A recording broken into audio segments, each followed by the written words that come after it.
Le Soleil n'est ni l'étoile la plus brillante de la Voie lactée, ni la plus grande, ni celle qui recèle le plus de mystères. Et pourtant, il n'en demeure pas moins l'étoile la plus importante pour nous. Sans le Soleil, la vie sur Terre ne pourrait tout simplement pas exister. Bonjour à toutes et à tous. Depuis la nuit des temps, les êtres humains vouent au Soleil un profond respect mêlé de crainte. Ils l'ont vénéré, ont construit des temples en son honneur, composé des chants sacrés et offert des présents en guise de dévotion. Mais ici, c'est Père Duchesne. Dans cette vidéo, nous n'allons pas parler de ses anciennes croyances, mais plutôt de la façon dont l'humanité a peu à peu pris ses distances avec la foi religieuse pour étudier le Soleil à l'aide d'instruments d'observation scientifiques. Alors, qu'avons-nous découvert ? Cela vous intrigue ? Dans ce cas, c'est parti !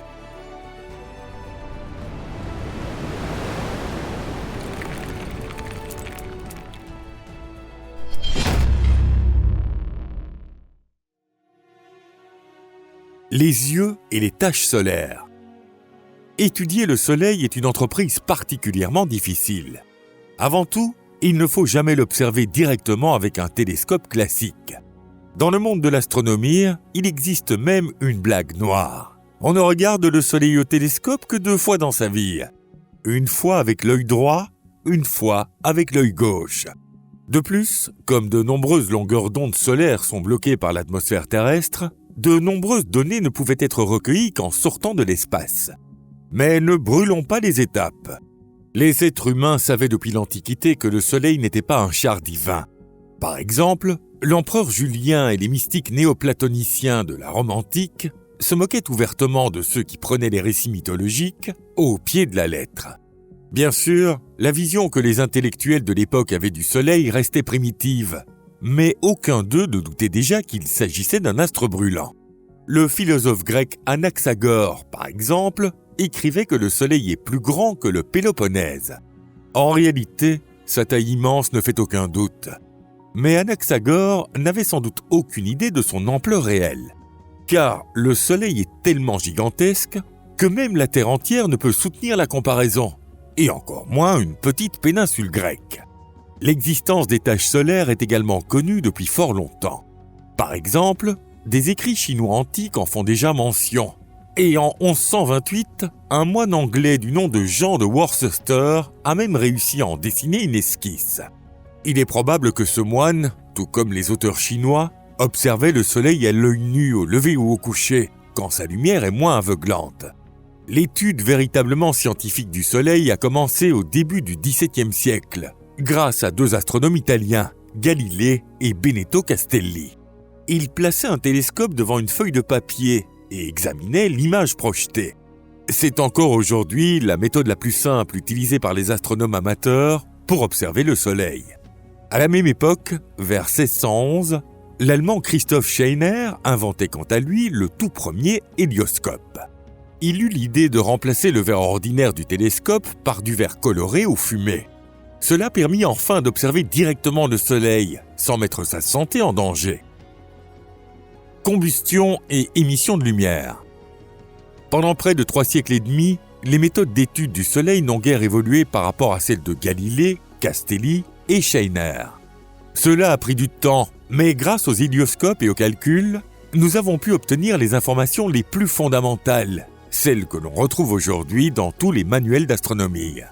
Par exemple, dès 1672, la distance entre la Terre et le Soleil a été calculée pour la première fois avec une précision remarquable, avec une marge d'erreur de seulement 10 millions de kilomètres. Au début du 19e siècle, les scientifiques ont commencé à analyser la lumière solaire selon différents spectres, ce qui a mené à la découverte des raies d'absorption par Wollaston et Fraunhofer. À la même époque, on découvrit un nouveau gaz, l'hélium, très abondant dans le Soleil et les planètes géantes gazeuses, mais pratiquement absent sur Terre. En 1845, on réussit également pour la première fois à photographier le Soleil avec ses taches sombres bien visibles. Parallèlement, les scientifiques ont longuement débattu de la façon dont le Soleil produisait sa chaleur. Une première hypothèse avançait qu'il était continuellement réchauffé par la chute de météorites. Mais cette idée, trop invraisemblable, a rapidement été rejetée. Par la suite, Au milieu du 19e siècle, deux grands physiciens, Kelvin et Helmholtz, ont proposé que le Soleil se réchauffait par contraction gravitationnelle, sous l'effet de sa propre masse. Cette hypothèse a été considérée comme la théorie dominante pendant près d'un siècle, mais elle s'est peu à peu heurtée à de nombreuses contradictions avec les nouvelles données. Selon ce modèle, l'âge estimé du Soleil ne pouvait excéder 20 millions d'années, alors que les estimations de Darwin sur les durées géologiques suggéraient déjà des échelles de temps bien plus vastes.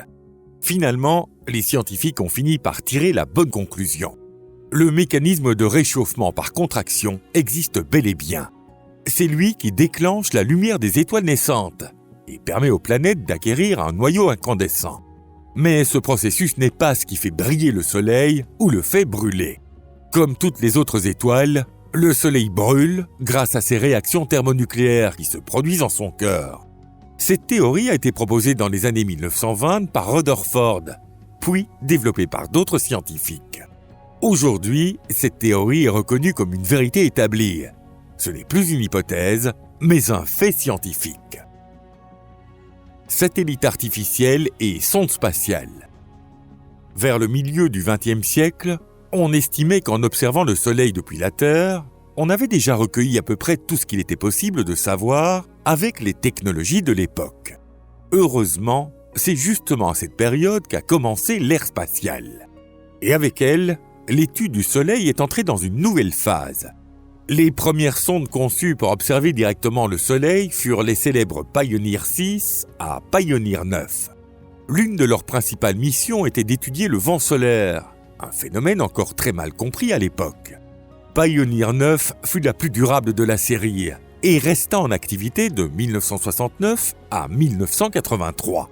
Dans les années 1970, les sondes Helios et Skylab s'approchèrent jusqu'au périhélie de l'orbite de Mercure et réussirent à capturer des images du Soleil à très courte distance.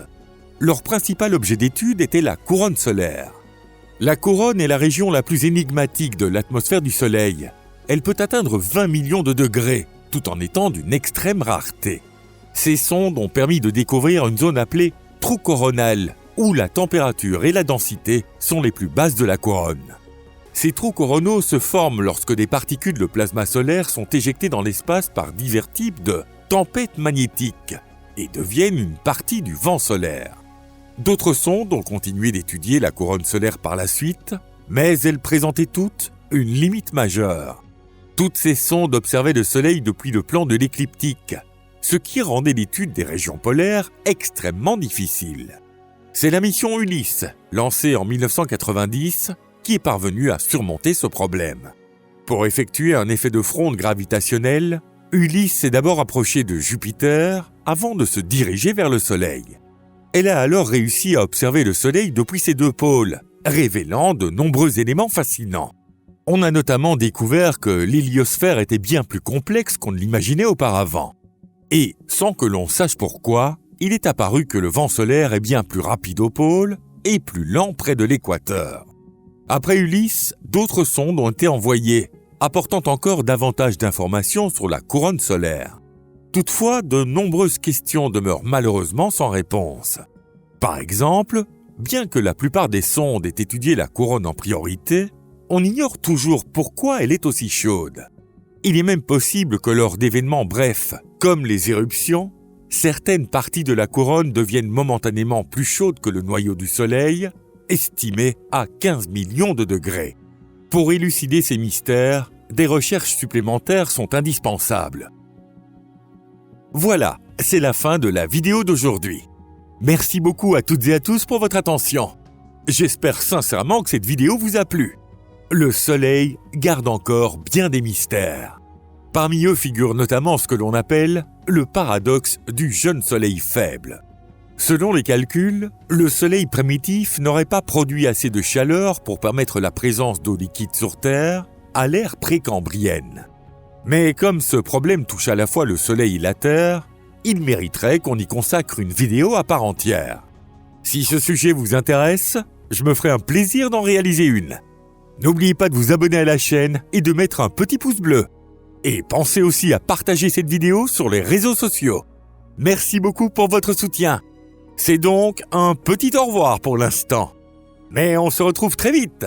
À bientôt.